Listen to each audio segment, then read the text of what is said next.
Сәлем қыздар, бүгін базовый основа юбке сызып үйренетін боламыз. Барлық юбкалар дәл осы базовый основада модельдеп жасалады. Енді біз негізгі базаның базасын үйренетін боламыз. Яғни ең алдымен бізге керекті өлшемдерді жазып аламыз. Обхват талии жарты өлшемі керек болады. Яғни оны екіге бөлсеңіз с қалады. Яғни мен бірден ст деп жаза беремін. Ст тең обхват талии бөлінген 2, менде обхват талии 70, 2-ге бөлсем 35, дәл солай. Обхват бедердің жартысы керек болады. СБ тең обхват бедер менде 98, 2-ге бөлген кезде 49. Әрине сіз өзіңіздің өлшемдеріңізді аласыздар. Менің өлшемдерім осындай, және де высота бедер менде ол 20 сантиметр болды. Және длина колена. Енді длина колена өлшем алу кезінде қалай өлшеу керегін көрсеттім. Сіздер сол өлшемді аласыздар, ал мен экранға сиятын осы аралықты алып отырмын. Ал енді ары қарата есептеуге кеттік. Бірінші бізге әрбір киімге свобода облегания керек. Бостандық кішкене, киім бізге қатты тырысып тұрмау керек. Қозғалысқа кішкене бос кеңістік керек. Оны свобода облегания бөксеге беретін боламыз. 2 сантиметр. Общий объемға 2 сантиметр береміз. Сонда бізде бөксеміз 98 болса, 2 сантиметр қосқанда 100, және де біз оның тек қана жартысын алатын боламыз. Лекаламызды сызу үшін, яғни 100-ді 2-ге бөлгенде 50 болады. Енді мен алдын ала дайындап сызып қойдым. Ширина сетканы О деген нүктеден төмен қарай высота коленаны белгілейтін боласыздар, және де оң жаққа қарай енді біздің ширина сеткамыз 50 сантиметрді белгілейміз. Ширина сетка, яғни сіздердің денелеріңіз дәл осы сетканың ішіне сыйып тұрады, яғни жарты өлшемде. 100-дің жартысы 50, яғни 50-ді оң жаққа қарай белгілеп, дәл осылайнан сызып аламыз.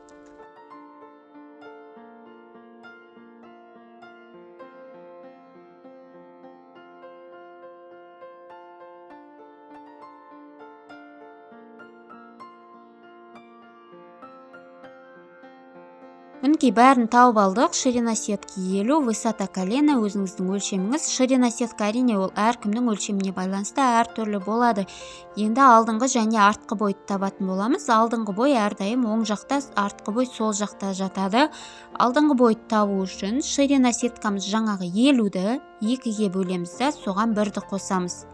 Себебі адамның алдыңғы бөлігі кішкене үлкендеу болғандықтан алдыңғы бойды артқы бойға қарағанда 1 сантиметрге үлкен етіп жасаймыз. Яғни 25-ге 1-ді қоссақ 26, артқы бой содан 1 сантиметр кіші, яғни 24 сантиметр болады. Енді дәл осыны екі жағынан белгілеп аламыз. Оң жағында алдыңғы бой жататындықтан дәл қазір 26 сантиметрді белгілеп сызып қоямыз.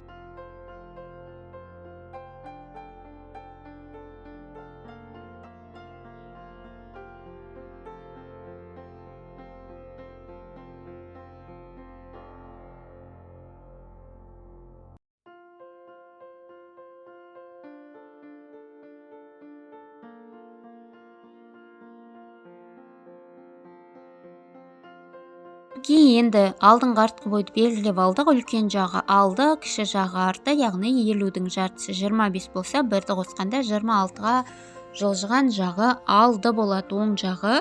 Енді төбедегі нүктемізден Т нүктесі деп белгілеп қояйық. Ол жерде яғни талия болады, сол Т нүктесінен төмен қарай высота бедер табатын боламыз. Ол бізде белгілі, менде өлшем алғаным бойынша 20 сантиметрге тең болды. Яғни төмен қарай 20 сантиметрді өлшеп белгілеп аламыз.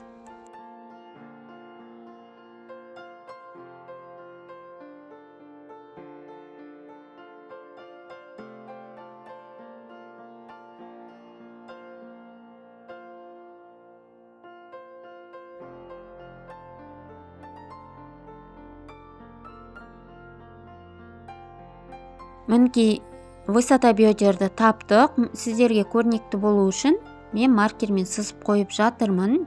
Жоғарыдан төмен қарай высота бедерді өлшеп дәл осылай сызық сызып қоямыз.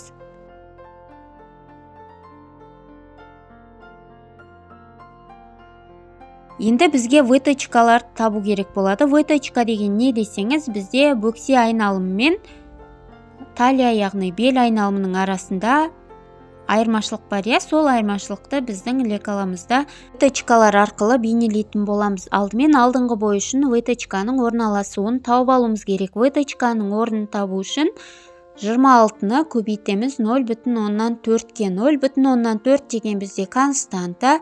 Бұл алдыңғы бой үшін, және артқы бой үшін дәл солай 24-ті көбейтеміз 0,4-ге. Яғни жазып қойайық, выточканың орнын табу үшін қолданатын константамыз 0,4. Енді есептейміз, 26-ны 0,4-ге көбейткен кезде менде 10,4 шықты. Және де дәл солай артқы бой үшін 24-ті 0,4-ге көбейткенде 9,6-ға тең болды. Енді лекаламызда выточкаларымыздың орналасатын жерін белгілеп кететін боламыз. Ол үшін алдымен алдыңғы бой үшін оң жақтан сол жаққа қарай, яғни бұл бізде алдыңғы бойдың орта сызығы болады. Енді осы оң жақтан солға қарай 10,4 сантиметрді есептеп жоғары қарай қосып сызып алатын боламыз.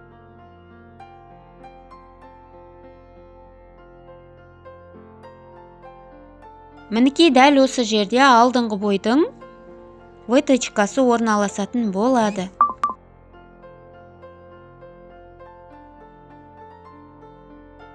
Әрине, ол әркімнің өлшеміне байланысты әртүрлі жерде орналасады. Енді артқы бой үшінде выточканың орнын тауып қоямыз. Сол жақтан оңға қарай 9,6 сантиметрді белгілеп, дәл жаңағыдай жоғары қарай түзу сызықпен қосып аламыз.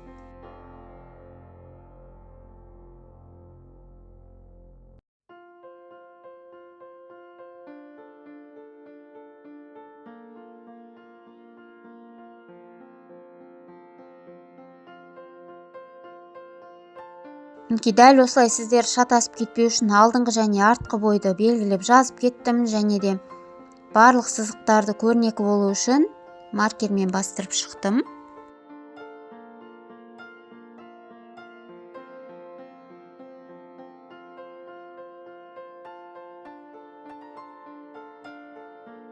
Выточкаларды тауып алғаннан кейін енді олардың айырмашылығын есептеп, оларды бейнелейтін боламыз. Ол үшін обхват бедердің жартысынан алып тастаймыз. Обхват талияның жартысын СБ-дан СТ-ны алып тастаймыз.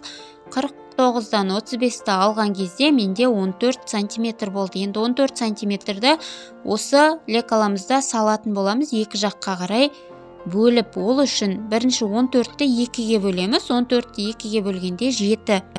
Яғни жартысын тауып алдық. Енді оны екі жағына бөліп салу үшін тағы да 2-ге бөлеміз. Ол бізде 3,5. Дәл осы 3,5 алдыңғы және артқы бойға бөліп салатын боламыз.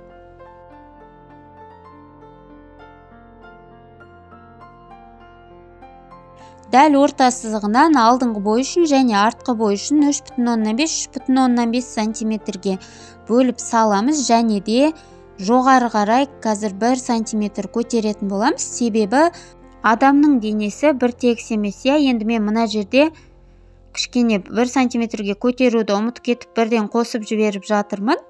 Қазір жөндеп, қайтадан 1 сантиметрге жоғары қарай көтереміз. Жаңағы табылған 3,5 сантиметрлік нүктемізден жоғары қарай 1 сантиметрге көтереміз. Содан кейін барып, дәл осындай қиғаш сызықтың көмегімен қосатын боламыз.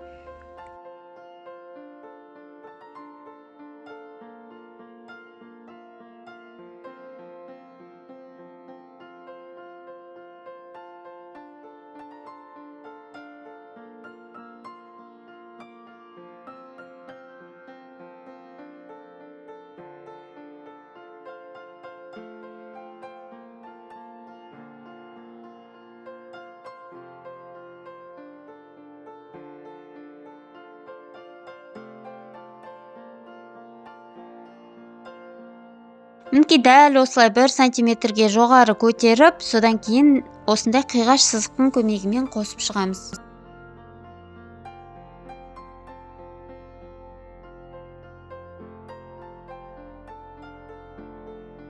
Енді алдыңғы бойды 1 сантиметрге төмен түсіреміз.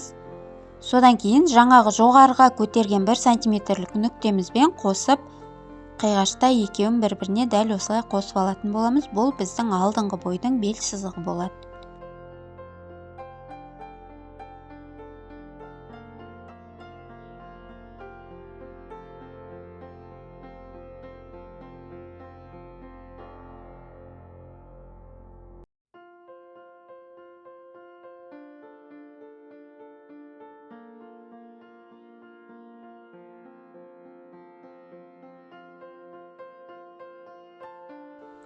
Ал артқы бой үшін дәл 0 нүктесінің өзін бірге қосып сызып жібереміз. Дәл осылай қиғаштап алып, 0 мен жаңағы жоғары қарай көтерілген 1 сантиметрді қосамыз.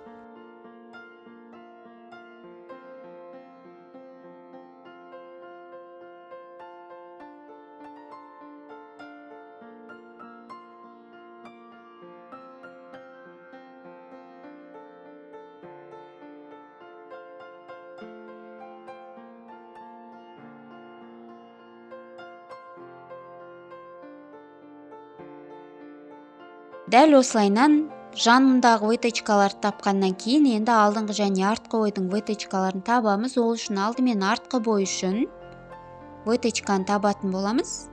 Жаңағы айырмашылық бар ғой, апфат бедер мен талияның айырмашылығы 14 сантиметрді 3-ке бөліп аламыз. Сол кезде 4,6 шығады. Енді бұл 4,6 деген ол артқы бой үшін общий объем. Енді сол шыққан 4,6-ны тағы да 2-ге бөлеміз, себебі екі жағына бөліп салу үшін 4,6-ны 2-ге бөлгенде 2,3, яғни артқы бойдың выточкасының тауып алған орнынан оң жаққа және сол жаққа 2,3-тен өлшеп сызып алатын боламыз. Бұл жерде выточканың ұзындығы 14 сантиметр болады. Егерде сіздің бойыңыз 170-175 сантиметр ұзын болатын болсаңыз, онда 16 сантиметрге тең болады.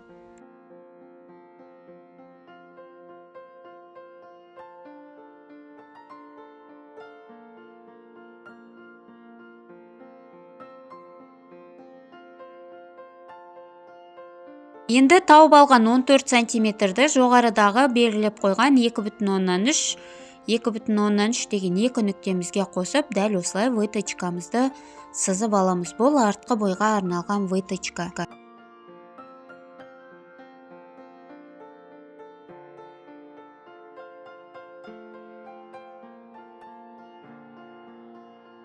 Мінекей сіздерге анығырақ көрсетіп жатырмын.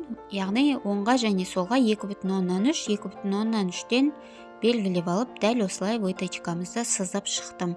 Яғни анығырақ көрініп тұрсын деп маркермен бастырып қояйын. Сұрақтарыңыз болса, әрине жекеме жазып сұрасаңыздар болады.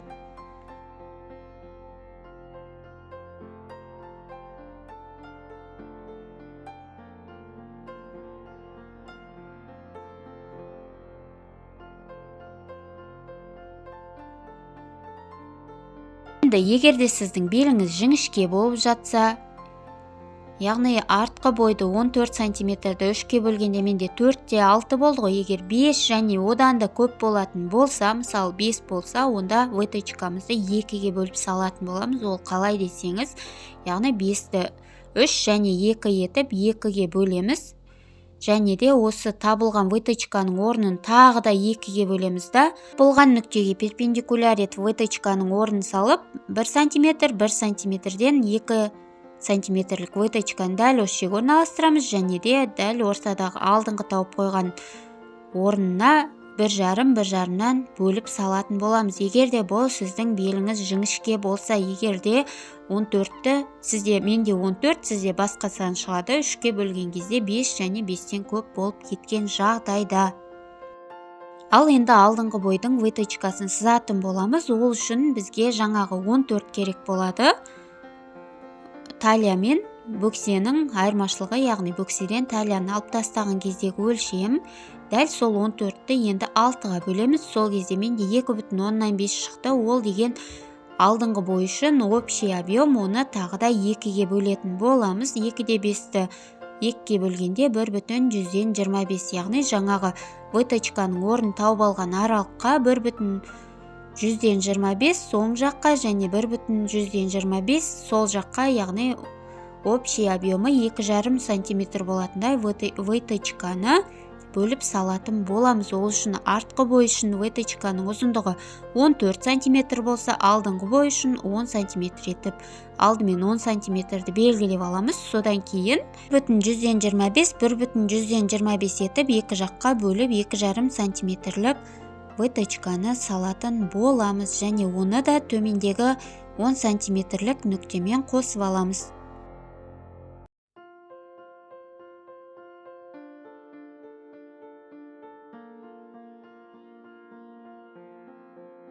Мінекей осымен біздің юбканың негізгі базалық сызбасы сабағы аяқталды. Енді келесі сабақта дәл осы базалық сызбаны қолдана отырып классикалық юбка тігетін боламыз. Бәрін қайтадан бір қайталап өтейік. Енді алдыңғы бой және артқы бой, алдыңғы бой оң жақта, артқы бой сол жақта орналасады. Жанындағы выточкалардың және ортасындағы выточкалардың қалай есептелуін сіздерге көрсеттім. Және де ширина сетка қалай табылатынын тағы бір естеріңізге сала кетейін. Ширина сетка дегеніміз обхват бедердің жартысы, соған қосамыз свобода облеганиенің жартысын, яғни 1 см қостым. Ол менде 50 см-ге тең болды. Яғни біздің ширина сеткамыз 50 см, ал біздің ұзындығымыз болса высота колена, яғни тізеге дейінгі аралықты алдым. Әрі қарай есептеулерді жүргізе отырып, дәл осылай выточкаларын тауып, сызбамызды сызып шығамыз. Енді сұрақтарыңыз болса жекеме жазыңыздар. Келесі сабақта енді кездескенше сау болыңыз.